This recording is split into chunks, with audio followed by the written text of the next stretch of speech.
سلامونه او احترامات مو منئ د کابل ټکی کام کتونکو ښه راغلاست. دا هم د نن ورځې مهم خبرونه.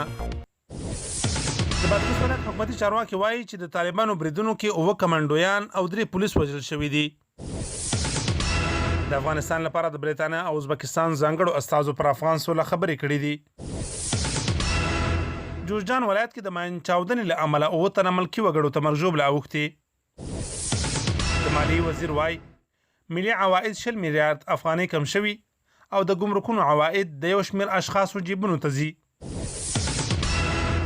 افغان تاجرانو په خپلو څرګندونو کې ویلي قاچاق شوي تنفسي دستګاوې په چندو رانیولې وې، خو متاسفانه چې د مفسدینو ښکار شوې. روغتیا وزارت وایي تیرو 4 ساعتونو کې د کورونا وبا 159 تازه مثبتې پیښې ثبت شوي دي.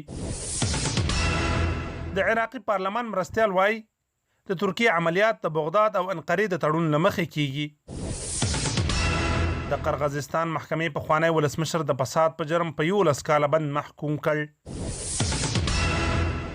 د سوریې دولتي خبري اژانس سنا راپور ورکړی چې د اسرائیلو په هوایي بریدونو کې لږ تر لږه 2 تنه عسکر وژل شوي او 4 نور ټپیان شوي دي. د خبرونو پای.